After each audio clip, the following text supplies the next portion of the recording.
Welcome to Neilist narrates The Hunting of the Snark by Carol Lewis.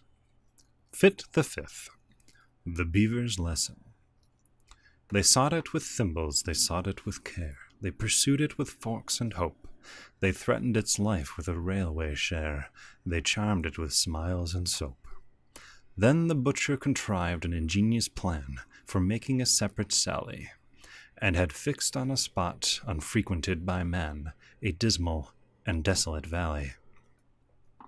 But the very same plan to the beaver occurred, it had chosen the very same place, yet neither betrayed by a sign nor a word the disgust that appeared in his face.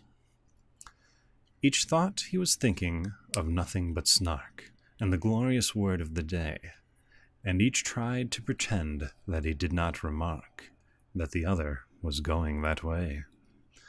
But the valley grew narrow and narrower still, and the evening got darker and colder, till, merely from nervousness, not from goodwill, they marched along shoulder to shoulder.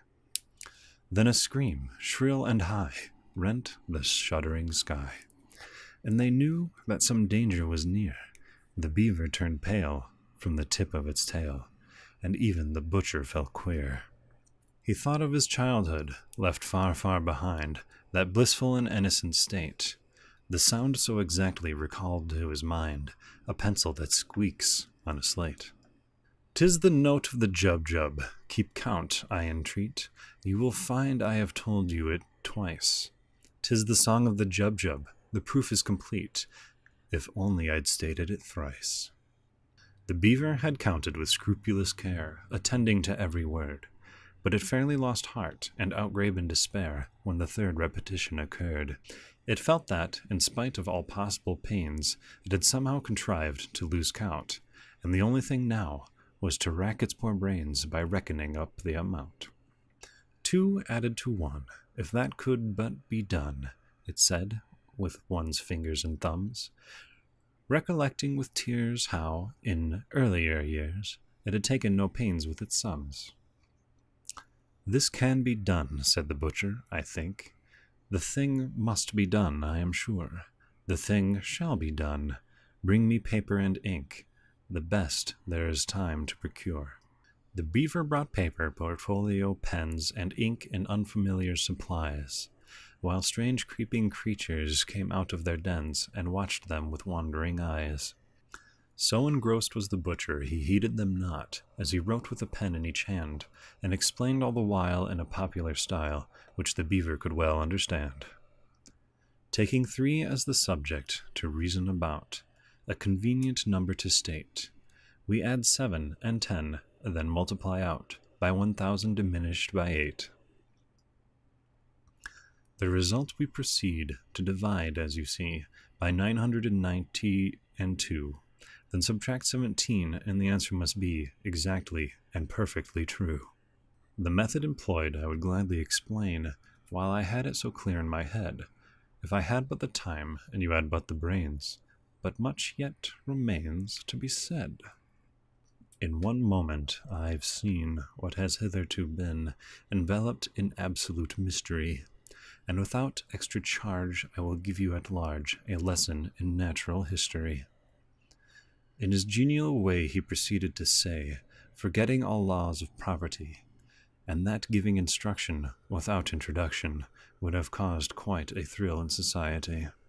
"As to temper, the jub-jub's a desperate bird, since it lives in perpetual passion. It tastes in costume is entirely absurd. It is ages ahead of the fashion. But it knows any friend it has met once before. It never will look at a bribe, and in charity meetings it stands at the door and collects, though it does not subscribe. Its flavor when cooked is more exquisite far than mutton or oysters or eggs. Some thinks it keeps best in an ivory jar, and some in mahogany kegs.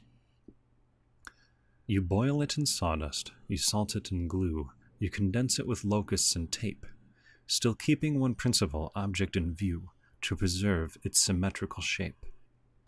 The butcher would gladly have talked till next day, but he felt that the lesson must end.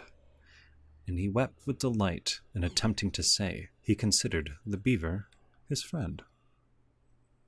While the beaver confessed, with affectionate looks, more eloquent even than tears, it had learned in 10 minutes far more than all books would have taught him in 70 years.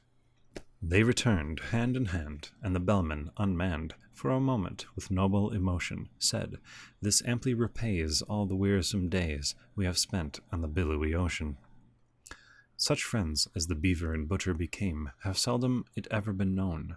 In winter or summer 'twas always the same, you could never meet either alone. And when quarrels arose, as one frequently finds, quarrels will, spite of every endeavor. The song of the Jubjub recurred to their minds and cemented their friendship forever.